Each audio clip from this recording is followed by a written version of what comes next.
Hello friends, तो कैसे हैं आप लोग? सब बढ़िया।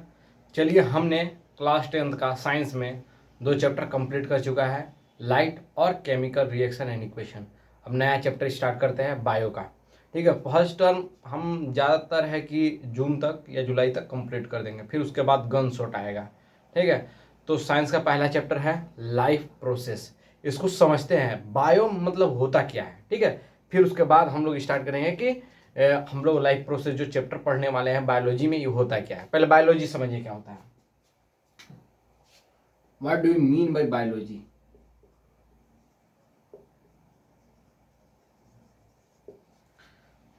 Biology, bio, bio means living. Logy, logy means study. Logy means study. जो हम लोग क्या करते हैं, जो हम लोग लिविंग ऑर्गेनिज्म या लिविंग प्रोसेस के बारे में पढ़ते हैं, उसी को कहते हैं बायोलॉजी। इतना बात समझ में आया? अब बायोलॉजी कैसे बना है वो चीज समझिए। पहले क्या हुआ था? पहले एक एटम था, ग्रुप ऑफ एटम मिलके क्या बना? मॉलिक्यूल बना। मॉलिक्यूल मिलके क्या बना? सेल बना। ग्रुप ऑफ सेल मिलके क्या बना?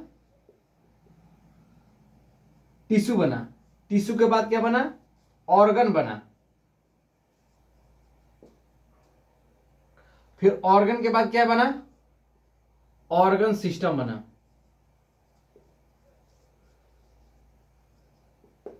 समझ में आया? इस तरीके से छोटे छोटे मॉलिक्यूल्स मतलब छोटे छोटे एटम मिलके, समझ में आया? छोटे छोटे एटम मिलके क्या बनाया? मॉलिक्यूल्स बनाया। मॉलिक्यूल्स बनने के बाद फिर सेल बने। सेल के बाद टिश्यू बने। ग्रुप ऑफ सेल मिलकर टिश्यू बनाया। ग्रुप ऑफ टिश्यू मिलकर ऑर्गन बनाया। ग्रुप ऑफ ऑर्गन मिलकर ऑर्गन सिस्टम बनाया। जैसे इसको समझिए, हम लिए अपना हार्ट। हार्ट लिए, हार्ट में क्या हुआ? छोटे छोटे एटम मिलकर पहले क्या बना? मॉलिक्यूल्स बनाया हुआ। फिर उसके बाद सेल्स, सेल्स मिलकर फिर टिश्यू बनाया होगा। टिश्यू, टिश्यू कौन सा टिश्यू होता है हार्ट में? Cardiac tissue. समझ में आया? जिसको कार्डिक सिस्टम भी बोला जाता है। कार्डिक सिस्टम मतलब हार्ट के बारे में पढ़ा है, उसको कार्डिक टिश्यू भी बोलते हैं, जो कि एक स्पेशल टिश्यू से मिलकर बनता है, कार्डिक टिश्यू से। समझ में आया ना? फिर ग्रुप ऑफ टिश्यू मिलके ऑर्गन बनाया, यानी उसमें जो 3-4 चेम्बर होते हैं। ठीक है, आर्टरी और वेन, 2 आर्टरी दो वेन होते हैं। ठीक है, 4 चेम्बर हो गया। और ये 4 चेम्बर मिलके एक सिस्टम बनाते हैं, ऑर्गन सिस्टम, जो कि हार्ट बीट में हम लोग को काम देता है। ठीक है, हार्ट में बहुत सारे काम होते हैं, बीपी को डाउन करना। ठीक है, उससे एक हार्मोन्स रिलीज होता है, ANF, आर्टरी न्यूट्रेटिक फैक्टर। ठीक है, ANF, इसको ये रिलीज होता है तो हमारा बीपी डाउन होता है। ठीक है, इतना आपको जानने की जरूरत नहीं है। अब हम लोग आते हैं अपने टॉपिक पे, ज़्यादा पढ़ा दिए वो, उसको भूल जाइएगा। Biology means living, bio means living, logy means study. और कैसे हम लोग का स्टार्ट हुआ बायोलॉजी? एटम को मिलकर molecule, molecule cell, cell tissue, organ, फिर ऑर्गन सिस्टम। हम पूरा बेसिक से उठाना चाह रहे हैं। ठीक है, अब जो चैप्टर का नाम है उसको हम लोग रिलेट करते हैं अपने लाइफ से। बायोलॉजी ऐसा सब्जेक्ट है जो अपने से ही रिलेट किया जा सकता है। उसको सोचना है, उसको समझना है, रटने की जरूरत नहीं है भाई। हम जितने भी पढ़ाएंगे ना, मैथ और साइंस दोनों में, रटने की जरूरत नहीं पड़ेगी। जितना वहाँ लॉजिक लगेगा, एम के ट्रिक लगेगा, वो लगाएंगे और समझेंगे। ठीक है, चलिए अब इसको समझते हैं। लाइफ प्रोसेस, लाइफ का प्रोसेस मतलब, लाइफ मतलब जिंदगी, जिंदगी जीने का प्रोसेस को कहते हैं। अब वहां पे हम चले गए मोटिवेशन देखने चले गए, वीडियो देखने चले गए, यूट्यूब पे चले गए, इंस्टाग्राम पे और कहाँ फेसबुक पे चले गए, ये सब नहीं। इसको लाइफ की जिंदगी नहीं कहते हैं कि इसको जीना। लाइफ को सरवाइव करने के लिए हमारे अंदर क्या क्या प्रोसेस हो रहा है, उसी को कहते हैं लाइफ प्रोसेस। मतलब प्रतिक्रिया जो हमारे अंदर हो रहा है, जैसे कि हार्ट बीट होना, ट्रांसपोर्टेशन होना, एक्सक्रीशन होना, डाइजेशन होना, रेस्पिरेशन होना, ये सब एक प्रोसेस है। समझ में आया? इसके वजह से हम अपने लाइफ को जिंदा रख पाते हैं। तो अब अपने चैप्टर पे आते हैं। इतना बात समझ में आया? ये सब मिलके एक लिविंग ऑर्गेनिज्म बनता है। तो उसी के बाद फिर बायो आया। बायोलॉजी इसी को कहते हैं, जो लिविंग ऑर्गेनिज्म के बारे में बात करें उसको कहते हैं बायो। समझ में आया? अब चलिए लाइफ प्रोसेस पे आते हैं, इसको मिटा दे रहे हैं, ठीक ना। ये तो बेसिक नॉलेज देना चाह रहे थे कि बायो पढ़ क्यों रहे हो, बायो होता क्या है, कैसे हम लोग बने हैं, क्यों हम मतलब हम लोग में ऐसा क्या है, कैसा कैसा ऑर्गन है जो हम लोग मतलब सरवाइव कर पा रहे हैं, हम लोग के जो लाइफ मतलब हमारे जिंदगी में जो प्रोसेस हो रहा है वो कैसे हो रहा है। Got it my point. चलिए अब इसको समझते हैं। अब चैप्टर पे आते हैं हम। लाइफ प्रोसेस, लाइफ का प्रोसेस हम समझा दिए ना, वो मत चले जाए कि इंस्टाग्राम पे चला रहे, ये सब तो बड़ा वाहियात है, समझ में है ना। ये सब बहुत जिंदगी बर्बाद करने वाला, सोशल मीडिया से जितना दूर रहेंगे उतना। मैं भी अपना आईडी बनाऊँ मगर आज तक मैं कभी ओपन नहीं करता हूँ, समझ में आया। अभी जिंदगी बनाने का उम्र है, जिंदगी बनाना है, गिव अप नहीं करना है, और सोशल मीडिया ये सब चीज़ों से जितना दूर रहिएगा उतना ही, और अपोजिट जेंडर से भी दूर रहना है, ठीक है। नहीं तो अपनी ख्वाहिशों को इस तरीके से मिटा दोगे कि कोई पूछने नहीं आएगा, और उस दिन का सपने को ढूंढोगे मगर ढूंढ नहीं पाओगे। बड़ी पॉइंट। चलिए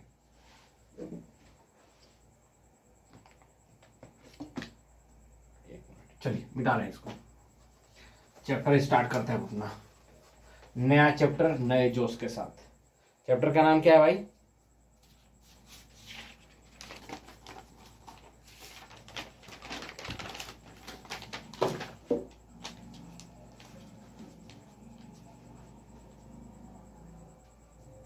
क्या है भाई? Life process.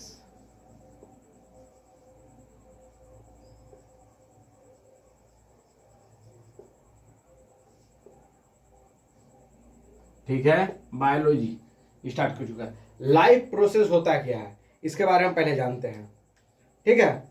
लाइफ प्रोसेस मतलब कि लाइफ प्रोसेस एक लिविंग ऑर्गेनिज्म लेते हैं, living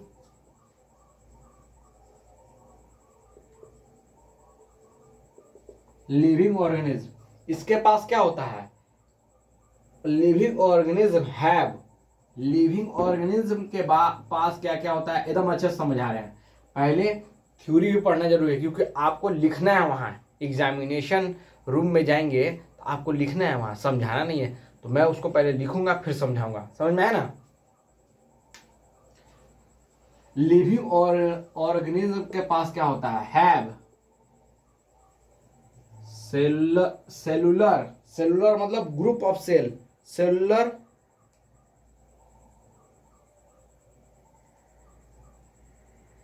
cellular organisation,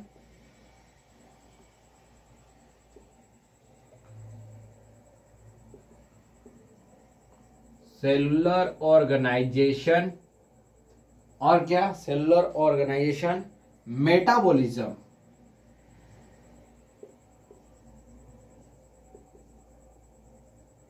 metabolism cell और living organism have cellular organisation, metabolism and consciousness,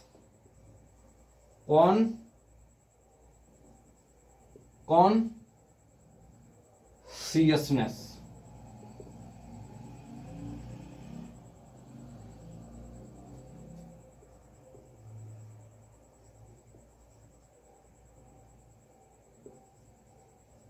ठीक, अब इसको समझते हैं। जो लाइफ प्रोसेस होगा हमारे अंदर वो कैसा होना चाहिए? डेड या लिविंग होना चाहिए? अब जाहिर सी बात है भाई, लिविंग होगा तब ना। लिविंग होगा तो उसके अंदर क्या क्या होना चाहिए?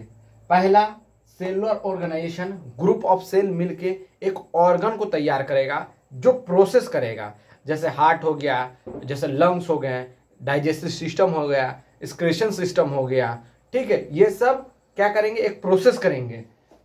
फिर मेटाबॉलिज्म, फिर कॉन्शियसनेस।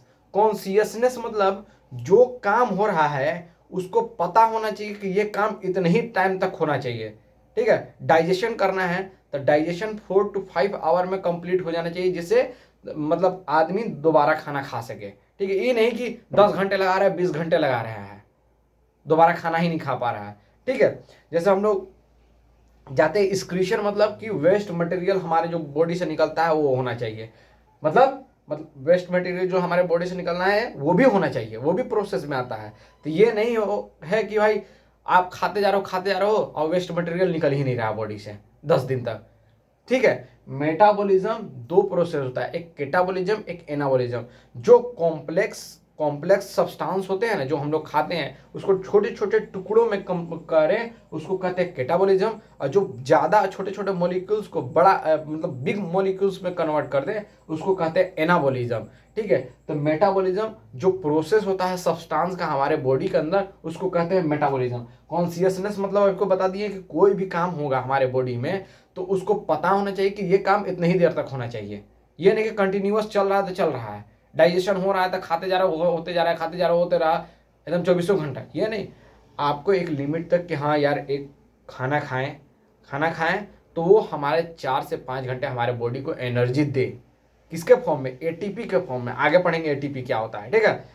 और cellular organization, group of cell मिलके कुछ और टिश्यू बनाए, टिश्यू मिलके ऑर्गन बनाए, ऑर्गन सिस्टम बनाए, जिससे अच्छे तरीके से हमारा फंक्शन, हमारा बॉडी वर्क करे यानी फंक्शन करे। ठीक है। इतना नोट कीजिए, अभी और बता रहे हैं।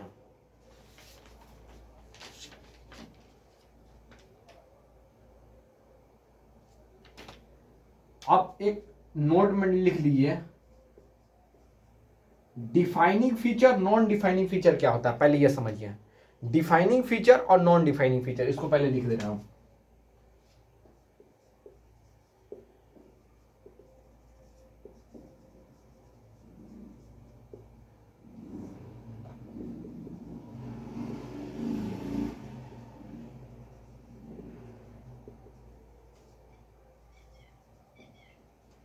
एकदम ध्यान से उसको समझिएगा, एक लाइन में हम आपको समझा दे रहे हैं। Defining feature non defining feature किसको कहते हैं? डिफाइनिंग फीचर वो होता है जो एक स्पेशलिस्ट कह सकते हो। नॉन डिफाइनिंग फीचर जो कि दोनों में हो रहा है, लिविंग में भी और नॉन लिविंग में भी हो रहा है, उसको कहते हैं नॉन डिफाइनिंग। जैसे ग्रोथ तो हमारा भी हो रहा है, मगर पहाड़ का भी तो ग्रोथ हो रहा है। पहाड़ क्या है? माउंटेन क्या है? नॉन लिविंग थी, मगर उसको भी वो भी ग्रो हो रहा है। अब सुनिए, यूनिसेलुलर ऑर्गेनिज्म हो रहा है, वो भी नॉन डिफाइनिंग फीचर है, क्योंकि जब यूनिसेलुलर ऑर्गेनिज्म अपने आप को डिवाइड कर रहा है तो ग्रोथ भी कर रहा है और डिवाइड भी कर रहा है, दोनों एक नहीं सॉरी रिप्रोड्यूस भी कर रहा है और ग्रो भी मतलब कि अपने आप को क्या कर रहा है? एक तो पहला रिप्रोड्यूस कर रहा है, रिप्रोड्यूस करने के कारण वो अपने आप को डिवाइड भी कर रहा है। दो फीचर एक साथ काम कर रहे हैं। जैसे कि लिविंग ऑर्गेनिज्म में एक हम लोग में क्या हो रहा है कि कॉम्प्लेक्स मतलब हम लोग का चलता है, हम लोग रिप्रोडक्शन ही कर सकते हैं, फिर उसके बाद ग्रोथ आएगा। उन लोग में क्या हो रहा है? ग्रो भी हो रहा है, मतलब ग्रोथ भी हो रहा है और रिप्रोड्यूस भी कर रहा है, दोनों साइमल्टेनियसली कर रहा है। कौन? Unicellular organism. इसलिए non defining feature. Defining feature मतलब जो स्पेशलिस्ट है वो सिर्फ एक स्पेसिफिक चीजों पे काम करे, उसका कोई इन्वॉल्वमेंट कहीं और नहीं होना चाहिए। अब सुनो, दूसरा क्या हो गया? जैसे सेल्फ कॉन्शियसनेस, ये सिर्फ आपको एक लिविंग ऑर्गेनिज्म में ही मिलेगा, दूसरे में कहीं नहीं मिलेगा। ये बात समझ में आए?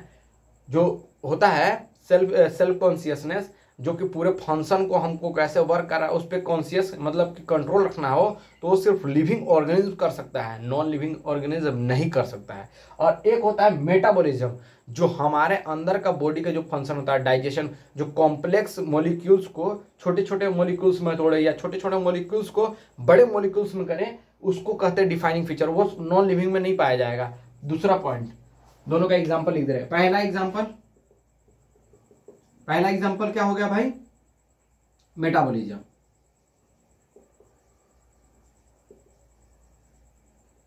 मेटाबॉलिज्म। और एक सेल्फ कॉन्शियसनेस।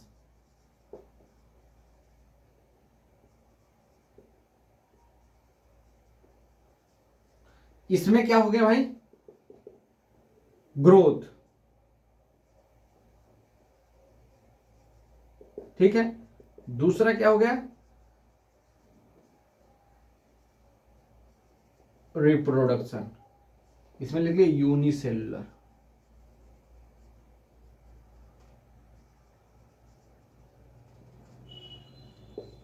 ठीक है। नॉन डिफाइनिंग फीचर मतलब कोई स्पेसिफिक चीजों पे काम ना करे, और डिफाइनिंग फीचर मतलब जो स्पेसिफिक चीजों के बारे में बात करें। मेटाबॉलिज्म सिर्फ लिविंग ऑर्गेनिज्म, सेल्फ कॉन्शियसनेस हम ही लोग कर सकते हैं और कोई नहीं कर सकता है। समझ में आया? मगर ग्रोथ माउंटेन भी कर रहा है, ग्रो पेड़ भी करता है, ग्रो हम लोग भी कर रहे हैं, मगर ये दोनों में आ रहा है, इसलिए नॉन डिफाइनिंग फीचर है। और रिप्रोडक्शन, रिप्रोडक्शन हम क्या बताएं, यूनिसेलुलर ऑर्गेनिज्म होता है। जैसे अमीबा को ले लेते हैं, अमीबा क्या करता है, अपने आप को सेल डिवाइड भी करता है, तो डिवाइड कर रहा तो ग्रोथ भी हो रहा है उसका, अपना मल्टीप्लाई भी कर रहा है, और क्या कर रहा है, रिप्रोड्यूस भी कर दे रहा है। रिप्रोड्यूस मतलब कि न्यू ऑर्गेनिज्म का फॉर्मेशन हो, तो न्यू ऑर्गेनिज्म का फॉर्मेशन हो रहा है ना भाई, तभी ना अपने आप को डिवाइड कर पा रहा है। इसलिए ये दो ही एग्जाम्पल याद रखिए दोनों में, समझ में आया। डिफाइनिंग फीचर मतलब जो स्पेसिफिक चीजों की बात करें, और नॉन डिफाइनिंग फीचर मतलब जो स्पेसिफिक चीजों के बारे में ना बात करें, वो एक जगह से दूसरी जगह दूसरे मैटर में भी फंसा रहे हैं। ठीक है, ऐसे लोग भी होते हैं, एक जगह के बाद दूसरी जगह कोई स्पेसिफिक नहीं है। मतलब लिविंग ऑर्गेनिज्म मतलब जो इस चीज से रिलेट कर रहे हैं, उस चीज में नॉन डिफाइनिंग ही फीचर आता है। नहीं समझ पाए हैं, समझ जाओगे धीरे धीरे मैं क्या बोल रहा हूँ। मैं ये कह रहा हूँ कि जो इंसान एक तरफ ना रहे, हर तरफ अपना मुंह मारता रहे, वो नॉन डिफाइनिंग फीचर। उसी तरीके का ग्रोथ और मेटाबॉलिज्म होता है। समझ में? नोट कीजिए जल्दी से, इसको मिटा रहे हो।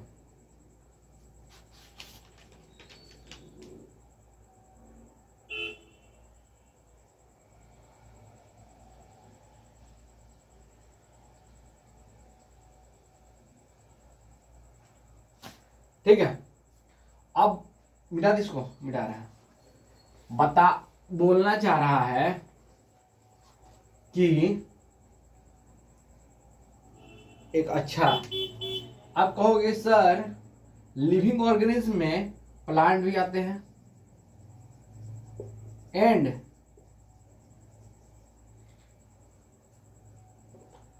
Sleeping animals are also living or ठीक है, ठीक है। अब एक बताते हैं हमको, ये चीज समझ में आएगा, plant animals are also living organism भी है। अब आपसे एक एग्जांपल पूछते हैं, ध्यान दीजिएगा। हॉस्पिटल में एक कोमा वाला पेशेंट है जो कोमा में चला गया है, क्या वो लिविंग है कि नहीं? बताइए। जो कोमा पेशेंट है, जो कोमा में चला गया 1 साल 2 साल 1 महीने 2 महीने के लिए, वो लिविंग है कि नॉन लिविंग? आप कहोगे कि नॉन लिविंग सर, आप कहोगे नॉन लिविंग। वाह, आप तो एकदम बहुत अच्छे ज्ञानी हो भाई, आप जो सोचते हो वो सही हो। अभी डिफिनेशन पढ़े, क्या बोला हूँ, have cellular organisation metabolism consciousness ETC etcetera living organism है। अरे भाई, उसका बॉडी फंक्शन कर रहा है कि नहीं? कर रहा है सर, मेटाबॉलिज्म कर रहा है। कॉन्शियसनेस है कि नहीं? भले वो कॉन्शियसनेस नहीं है, उसका दिमाग उस चीज़ का कोऑर्डिनेट नहीं कर पा रहा, मगर वो फंक्शन कर रहा है कि नहीं? भाई धड़कन हमारा 72 1 मिनट में 72 टाइप से धड़कना चाहिए, तब का उसका 120 धड़क रहा होगा, 150 हो जाएगा, उतना ही ना होगा भाई। समझ में आ रहा है? तो वो भी लिविंग ही माना जाएगा। ऐसा नहीं कि नॉन लिविंग कह देना भाई, कोई पूछेगा तो लिविंग ऑर्गेनिज्म है वो। बस ये है कि वो ऐसे मतलब ऐसे माइंडसेट में चला गया है कि जिसमें फंक्शन तो हो रहा है, बॉडी वर्क कर रहा है उतना ही जितना करना चाहिए उसी हिसाब से कर रहा है, बट दिमाग कॉन्शियस में नहीं है। ठीक है, समझ में आया? कॉन्शियस मतलब कि उसको कोऑर्डिनेट नहीं कर पा रहा है कि कैसे वर्क करना चाहिए, क्या है। बाकी सब नॉर्मल है, जैसा होना चाहिए वैसा ही है। समझ में आया ना? ये मत कहना कि नॉन लिविंग हो गया।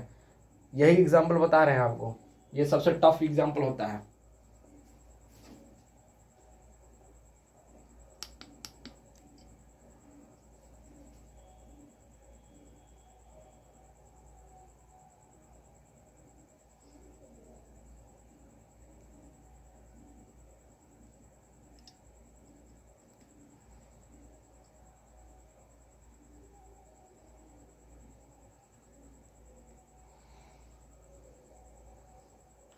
ठीक, plant and sleeping animals are also living organism.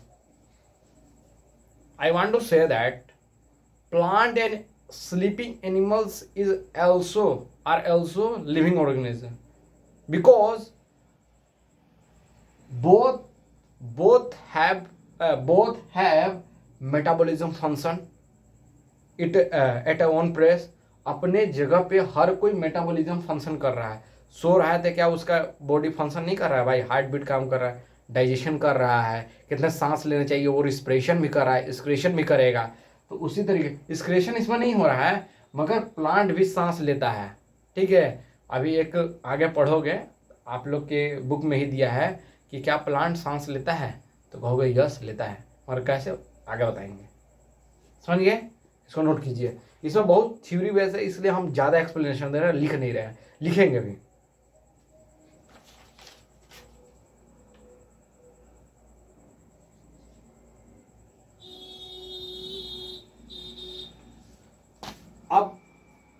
अब आगे जाओगे तो बहुत सारे, अभी 2021-22 में क्या हुआ था? कोविड आया था। कोविड क्या है? वायरस। आपको कहे सर वायरस क्या है? दिमाग में सोचो भाई, जब तक तुम लोग सोचोगे नहीं तो कैसे समझोगे? अब सोचो बैक्टीरिया। बैक्टीरिया तो बैक्टीरिया वो तो माइक्रो ऑर्गेनिज्म हो गया, उसके बारे में बाद में बात करेंगे। वायरस बताइए, वायरस लिविंग है कि नॉन लिविंग? बताओ। तो आप इसको क्या कर सकते हो पता है? वायरस लिविंग भी है, नॉन लिविंग भी है।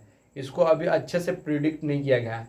ऐसे आउटसाइड रहता है तो नॉन लिविंग रहेगा, और जैसे ही हमारे बॉडी के अंदर इंटर करेगा, इंटर तो किसी भी तरीके से कर सकता है, फूड के द्वारा, सांस के द्वारा, एयर ले रहे हैं उसके द्वारा, किसी भी तरीके से। कोई अगर जंक फूड खा रहा है उसके भी द्वारा हो सकता है। ऐसा नहीं कह सकते हो कि सिर्फ सांस ही लेने से वायरस आता है अपने अंदर, कैसे भी करके आ सकता है किसी भी तरीके से।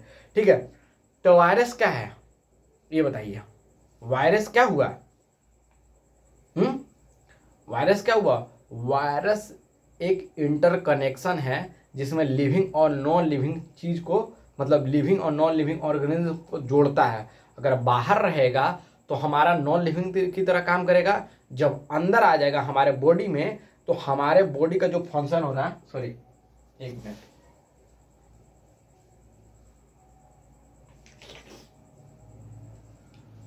सॉरी, जो हमारा बॉडी फंक्शन करता है, जो हमारे मशीनरी को वो क्या करेगा, मतलब कि उसको अपने कंट्रोल में लाना स्टार्ट करेगा, मतलब अपने कंट्रोल में ला देगा। अपना मशीन मतलब अपना मशीनरी, अपना मतलब सिस्टम मेरे अंदर फिट करने लगा, मतलब हमारे अंदर डालने लगेगा कि उसको डैमेज करो, सेल को डैमेज करो, जो इम्यूनिटी बूस्टर है उसको डैमेज करो, जो हमारा हार्ट बीट मतलब हार्ट को मतलब इफेक्ट करो, कुछ भी कर सकता है। ठीक है, वायरस। वायरस क्या हो गया भाई? वायरस को ना लिविंग कह सकते हैं ना नॉन लिविंग कह सकते हैं। एक मतलब उसको अभी किसी चीज में नहीं रखा गया, ये लिख लो। वायरस क्या है भाई? वायरस क्या है? It is a connecting it is a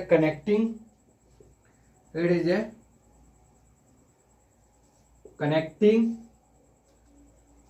link between the living and non-living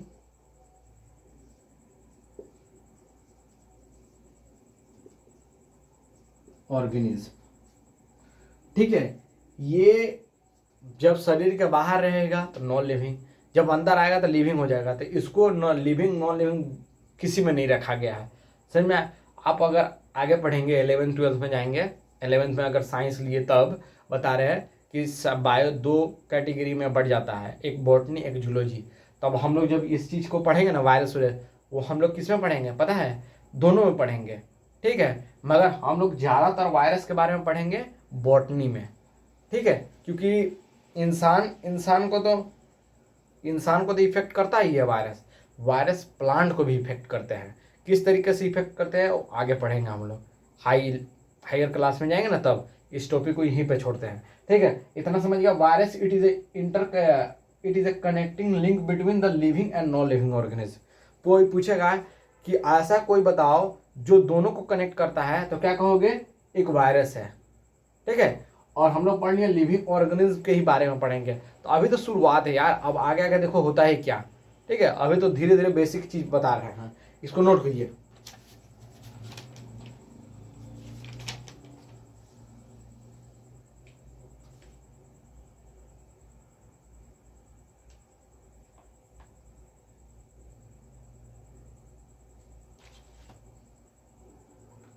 ठीक है, लाइफ लिविंग ऑर्गेनिज्म का होता है। अब हम लोग पढ़ेंगे कि what our life process. Life process असल में है क्या।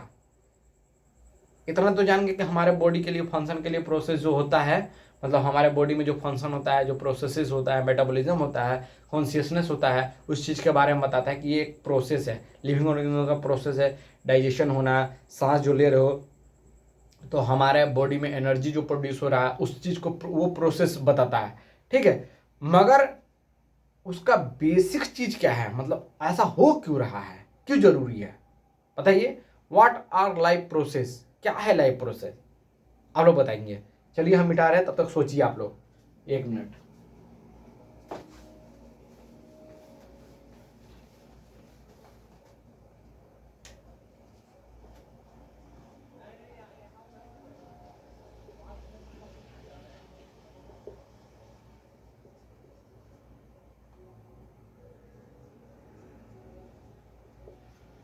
ये क्वेश्चन है आपका, पॉइंट में आंसर लिख पाएंगे। पहले समझते हैं प्रोसेस क्या है।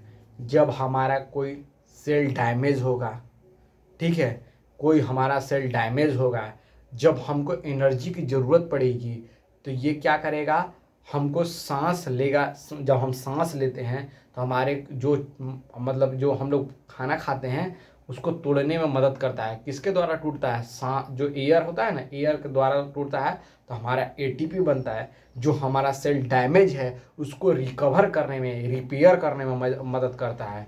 ठीक है,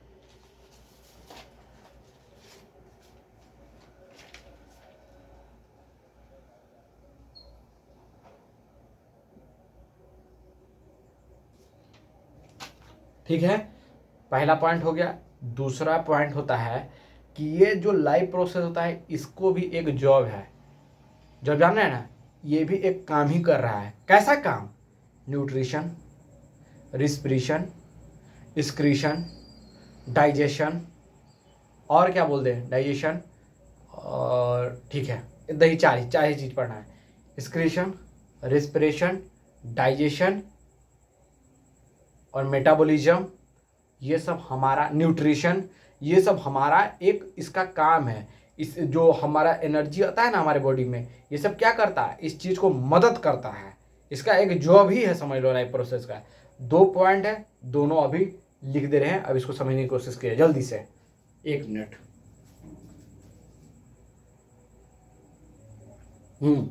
समझिए, what are the life process. Life process क्या है भाई, पहला question mark. Body of organism need continuous repair and maintenance which required energy. अभी हमने क्या बोला था, जो हम लोग सांस लेते हैं, खाना खाते हैं, उसमें एनर्जी फॉर्म होता है। एनर्जी के फॉर्म में हमको ज़रूरत पड़ती है कि अगर कोई रनिंग कर रहा है, उसको एनर्जी की ज़रूरत पड़ेगी तो क्या यही नहीं देगा भाई, लाइफ प्रोसेस। जो हमारा अंदर का मेटाबॉलिज्म जो प्रोसेस हो रहा है उसी के द्वारा ना एनर्जी मिलेगा। दूसरा फिर क्या हुआ, रिक्वायर्ड, फिर क्या हुआ, कंटिन्यूस रिपेयर। हमारे बॉडी में ऐसा नहीं है 120 दिन का R B S, R B S का है, आर बी सी, वहाँ चले गए यार, आर सी बी वाले में चले गए, जो मैच जीता था ना वो उसमें चले गए हम। चलो वहाँ से हट के यहाँ R B, R B C, ठीक है, R B C, R B C मतलब रेड ब्लड सेल। ठीक है, आरबीसी मतलब रेड ब्लड सेल जो होता है उसका लाइफ हमारे बॉडी में 120 दिन का रहता है। तो किसी वजह से हमारे बॉडी में सेल डैमेज होता है। ऐसा नहीं है कि हम लोग तो बाहर से अंदर तो देख नहीं पा रहे हैं ना, मगर हमारे कहीं ना कहीं सेल डैमेज होता है हर दिन। ठीक है, उसको रिपेयर करने में बॉडी को एनर्जी चाहिए, वो प्रोसेस करेगा तब ना। और दूसरा पॉइंट, दूसरा मोस्ट इंपॉर्टेंट पॉइंट है, all this process involve in this maintenance job. वो एक अपना काम कर रहा है भाई। अगर मतलब एक बहुत बड़ी कंपनी है, ठीक है, तो एक आदमी पढ़ाएगा। अगर कोई मतलब एक बहुत बड़ा कंपनी है टीचिंग का, ठीक है, तो वहाँ पे जो टीचर है वो सिर्फ टीचर पढ़ाएगा, जो DPP होता है, daily practice paper, question paper जो बनाएगा वो एक आदमी बनाएगा, ठीक है। जो बुक रिकवर करता है, जो बुक के बारे में मतलब बुक जो लिखना रहता है वो दूसरा आदमी करेगा। और जो हमारा लेक्चर अपलोड हो रहा है, वो वीडियो के बारे में जो कंटेंट दे रहा है वो अलग आदमी होगा, मतलब जो वीडियो को रिकॉर्ड करेगा। टीचर तो कंटेंट दे ही रहा है कंटेंट, तो उसको अच्छे से मतलब कि कहाँ लगेगा, मतलब वो होता है जो पढ़ाते हैं उस PPT, उस पेपर कहाँ सेट होगा, कैसे देना है बच्चों को, नोटिस इन्फॉर्मेशन भेजा, सब अलग अलग वर्क करते हैं। उसी तरीके से ऑल दिस प्रोसेस जितनी इन्वॉल्व होते हैं, कौन से प्रोसेस में, न्यूट्रिशन, रिस्पिरेशन, एक्सक्रीशन और डाइजेशन में लिख लो, ठीक है। बताते रहे, आगे पढ़ाएंगे तब। डाइजेशन, मेटाबॉलिज्म, जो प्रोसेस हो रहा है हमारे बॉडी में, वो भी एक लाइव, मतलब जो हमारे मतलब हमारे शरीर में जो प्रोसेस हो रहा है उस चीज में भी मेंटेनेंस, जो उस तरीके का जॉब वो मिल रहा है उन लोग को, ठीक है। हमारे बॉडी में जो भी फंक्शन हो रहा है वो भी एक जॉब की तरह ही काम कर रहा है। समझ में आया? Got you my point? इसको नोट कीजिए जल्दी से, अब आगे पढ़ा रहे हैं।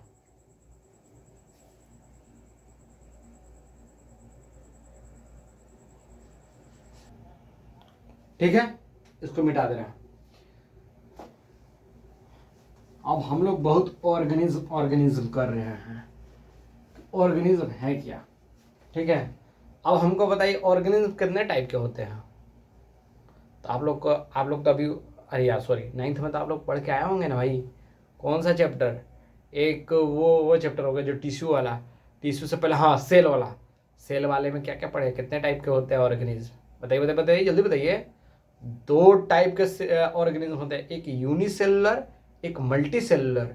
और हम लोग पढ़े थे कि न्यूक्लियस के बेस में, न्यूक्लियस क्या है, मतलब कि control and coordination of the cell. क्या है न्यूक्लियस? न्यूक्लियस ही सब चीज को कंट्रोल एंड कोऑर्डिनेट करता है।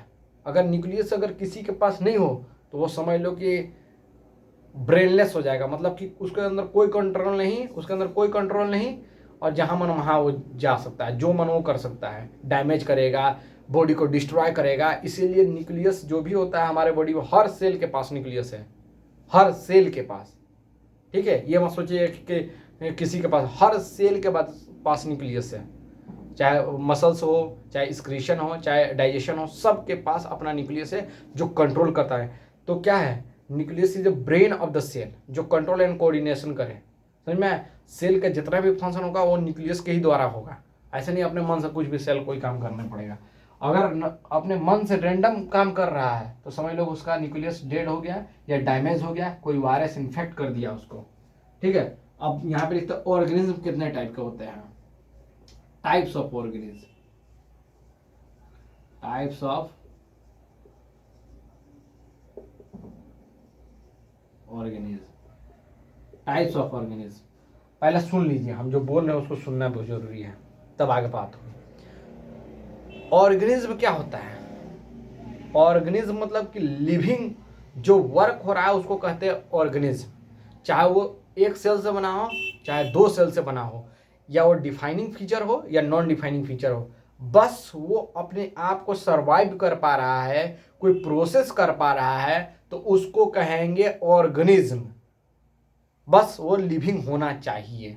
जैसे प्लांट हो गया, चाहे अमीबा हो गया, चाहे बैक्टीरिया हो गया, ठीक है, बैक्टीरिया हो गया, चाहे फंजाई हो गया, वो लिविंग ऑर्गेनिज्म में आते हैं। माइक्रो ऑर्गेनिज्म, जो भी छोटे छोटे माइक्रो ऑर्गेनिज्म है, वो भी एक ऑर्गेनिज्म में आता है, क्योंकि वो ग्रोथ भी कर सकते हैं, रिप्रोड्यूस भी कर सकते हैं, मेटाबॉलिज्म भी कर सकते हैं, और उनके अंदर एक्सक्रीशन भी कर सकते हैं, रिप्रोडक्शन भी कर सकते हैं, डाइजेशन भी कर सकते हैं। चाहे वो जैसे भी करें, जिस तरीके से करें, मगर वो कर रहे हैं तो वो ऑर्गेनिज्म है। बस लिविंग होना चाहिए वो, चाहे 1 सेल का हो चाहे 2 सेल का। ऑर्गेनिज्म मतलब समझ में है आपको, ठीक है। Which have sorry which has living thing, that is excretion, digestion, respiration, metabolism, which ये हो गया, ये सब तो हो ही गया। और क्या होना चाहिए, चाहे वो सिंगल सेल का हो चाहे वो मल्टी सेलुलर हो, बस ये फीचर होने चाहिए। चाहे ग्रोथ हो, चाहे रिप्रोडक्शन हो, चाहे लिविंग डिफाइनिंग फीचर हो या नॉन डिफाइनिंग फीचर हो, उससे मेरे को कोई मतलब नहीं। समझ में आएगा। ऑर्गेनिज्म कितने टाइप के होते हैं, 2 टाइप के, पहले लिख लेते हैं टाइप। एक होता है यूनिसेलुलर, दूसरा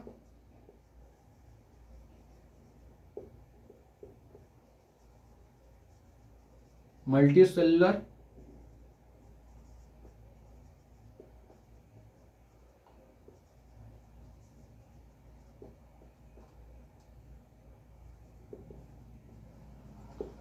ठीक है, मल्टी सेलुलर और यूनिसेलुलर। अब ये समझिए, यूनि मतलब सिंगल, ठीक है, यूनि मतलब सिंगल। अगर सिंगल सेल से है तो क्या वो ग्रोथ नहीं करेगा, करेगा भाई, भले ही उसके अंदर एक सेल होना चाहिए। Cell is a fundamental and structural unit of living organism, ये लिखवाएंगे नहीं, क्लास 9th में पढ़ाया गया है।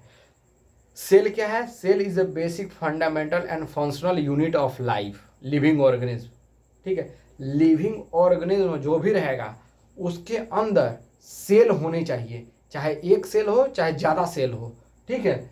यूनिसेलुलर मतलब सिंगल सेलुलर ऑर्गेनिज्म, जिसके अंदर सिंगल सेल है, जैसे अमीबा हो गया, ठीक है। Amoeba is the best example of unicellular organism जो सिंगल सेल से बने। मल्टी सेलुलर मतलब हम लोग हो गए, प्लांट हो गया, जैसे मैक्रो ऑर्गेनिज्म, जो बड़े बड़े ऑर्गेनिज्म होते हैं वो। माइक्रो ऑर्गेनिज्म आपको यूनिसेलुलर में भी मिलेंगे, मल्टी सेलुलर में भी मिलेंगे, मगर ज़्यादातर यूनिसेलुलर में ही मिलते हैं। इतना बात समझ में आ गया आप लोग को। अब इसका डिफिनेशन अभी लिखवा रहे हैं, ठीक है। डिफिनेशन लिखिए, मिटा दें इसको, मिटा के यूनिसेलुलर मल्टी सेलुलर दोनों बगल में ही लिख दे रहे हैं, बस इतना टाइट, ठीक है।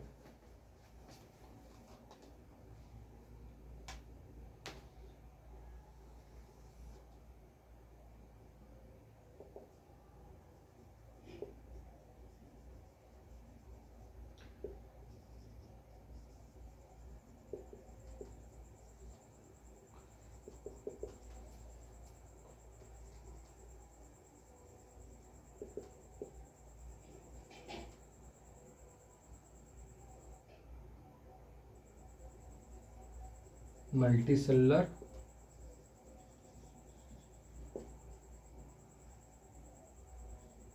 ऑर्गेनिज्म, ठीक ठीक, इतना लिखिए जल्दी।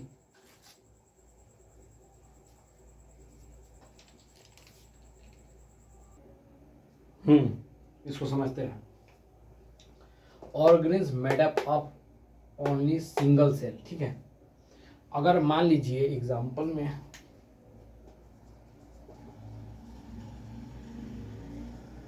अमीबा, यहाँ पे समझा रहे हैं, ठीक है। मल्टी सेलुलर इसको मिटाएंगे नहीं, समझा रहे हैं पहले। चलिए मान लीजिए कि अमीबा है, ठीक है, अमीबा ही है,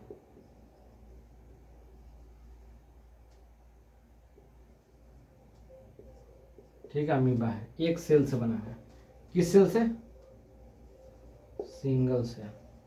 न्यूक्लियस है इसके अंदर, ये न्यूक्लियस है, मगर सेल मेम्ब्रेन है, मतलब सेल मेम्ब्रेन नहीं है इसके अंदर, ठीक है, बाउंड्री नहीं है। अब मान लीजिए कि सिंगल सेल से बना है अमीबा। सोचिएगा, सोचने पे दिमाग पे एकदम जोर डालिए, अब सोचना है। जब तक सोचेंगे नहीं और समझेंगे नहीं तो कुछ नहीं हासिल कर पाएंगे। सोचना और समझना है। मान लीजिए ये सिंगल सेल से बना है, मान लीजिए हम ही सिंगल सेल से बने, हमारे अंदर एक सेल है, तो क्या मैं डाइजेशन नहीं कर सकता, क्या मैं एक्सक्रीशन नहीं कर सकता, क्या मैं रिप्रोडक्शन नहीं कर सकता, क्या मैं मेटाबॉलिज्म नहीं कर सकता। हाँ बोलिए, आप लोग बोलिए। तो आप लोग सोच रहे होंगे कि हाँ सर आप तो सही बोलेंगे, सिंगल सेल से है तो ये सब तो नहीं कर पाएगा। अरे बेवकूफ़, ये सब करेगा। मैं क्या बोल रहा हूँ उतना देर से, सोचिए समझिए। ये सिंगल सेल भले ही है मगर ये सब कुछ कर सकता है, एक्सक्रीशन, डाइजेशन, रिप्रोडक्शन और मेटाबॉलिज्म सब सिंगल सेल ही करेगा। हल में अलग अलग फंक्शन दिया है कि भाई डाइजेशन का कोई और काम करेगा, और कार्डिक मतलब हार्ट का कोई और काम करेगा, स्क्रीशन का कोई और काम करेगा, मतलब लंग्स का कोई और, रिस्पिरेशन का कोई और वर्क करेगा, ठीक है। मगर इसमें एक ही सेल सब कुछ करेगा। अब जो लिखा है their entire body surface in contact with environment, इसका जितना भी सरफेस मतलब ये सेल है, एक सेल से बना है तो ये इन्वायरमेंट के कांटेक्ट में रहता है, ठीक है। सिंगल सेल वाले हमेशा इन्वायरमेंट के कांटेक्ट में, हमारा सेल इन्वायरमेंट के कांटेक्ट में नहीं है क्योंकि बहुत सारे सेल हैं, ये तो सिंगल सेल है भाई, तो ये क्या करेंगे, इन्वायरमेंट के कांटेक्ट में आएंगे। No specialize structure for digestion, expression, excretion और न्यूट्रिशन, ये सब के लिए स्पेशल कोई स्ट्रक्चर नहीं है, एक ही सेल सब कुछ काम करेगा क्योंकि वो यूनिसेलुलर ऑर्गेनिज्म है, उसके अंदर एक सेल प्रेजेंट है, it is made up of only single cell, इसीलिए सब काम एक ही सेल करेगा।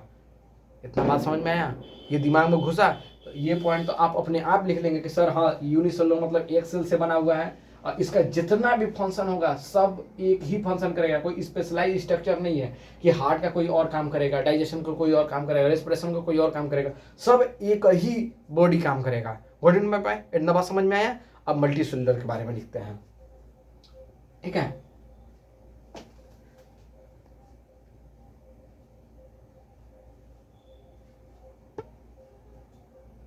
क्या है, इसी को organism made up of more than one cell, organism made up of more than one cell, ठीक है। सॉरी,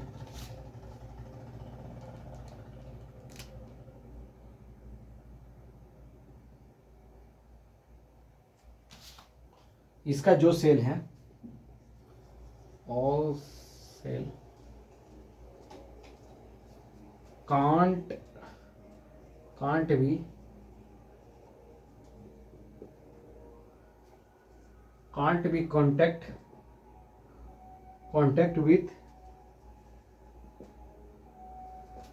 with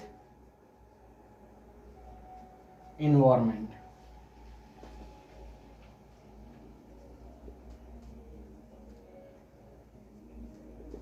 ठीक है।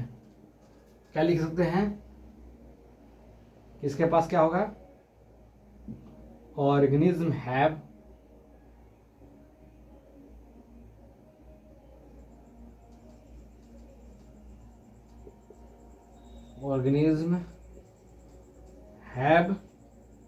specialized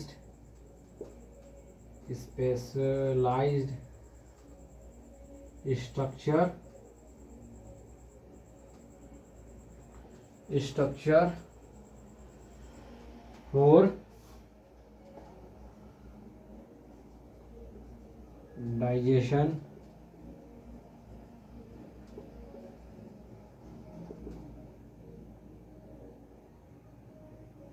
nutrition, excretion, etc। Example में लिखना है मैन, ह्यूमन भी लिख लो, ह्यूमन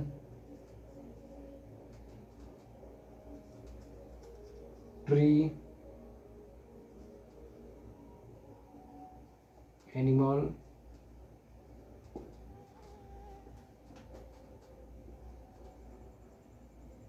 बर्ड, etc।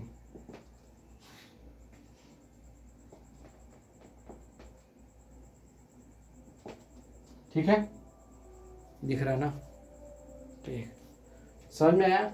अगर यूनिसेलुलर, अब ये जो इसका मीनिंग आप लोग को समझने में दिक्कत है, पता दे इसको, their entire body surface contact with, अरे भाई सिंगल सेल है तो इन्वायरमेंट के कांटेक्ट में आएगा, हम लोग मल्टी सेलुलर है तो हमारा स्किन वाला सेल इन्वायरमेंट में आएगा, हार्ट वाला सेल आ रहा है क्या इन्वायरमेंट में, डाइजेशन वाला आ रहा है क्या सेल इन्वायरमेंट में, रेस्पिरेशन वाला,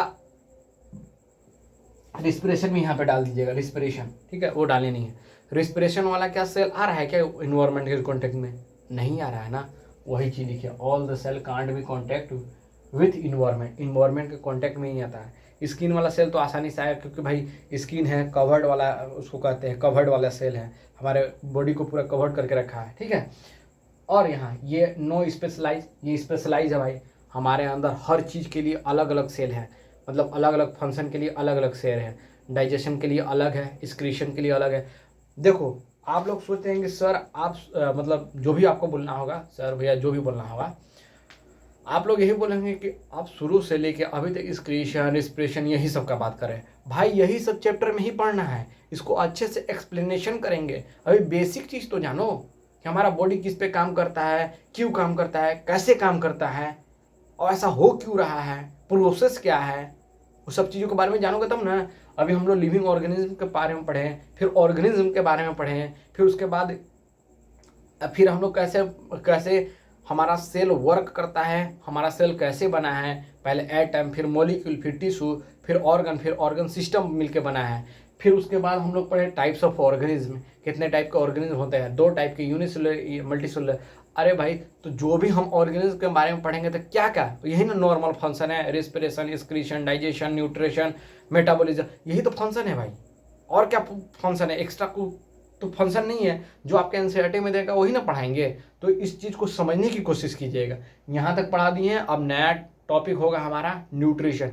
न्यूट्रिशन 2 टाइप के होते हैं, ऑटोट्रोपिक, हेटेरोट्रोपिक, वो नेक्स्ट लेक्चर में आएगा। अब इतना समझ में आया होगा तो चैनल को ग्रो करवाएं और पढ़ाई करते रहें। All the very best, never give up. अपने माँ बाप का टेक केयर कीजिएगा, ठीक है। डिसरिस्पेक्ट नहीं करना है। दुनिया में सबसे ज़्यादा प्यार करने वाले हैं तो तुम्हारे पेरेंट्स हैं।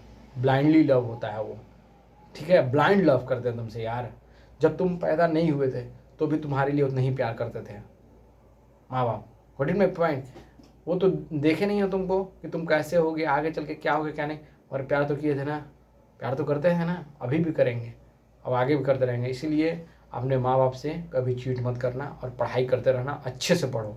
अब तीसरा चैप्टर भी कंप्लीट हो जाएगा 3-4 दिन में, फिर स्टार्ट करेंगे, फिर केमिस्ट्री, फिर मैथ स्टार्ट करेंगे।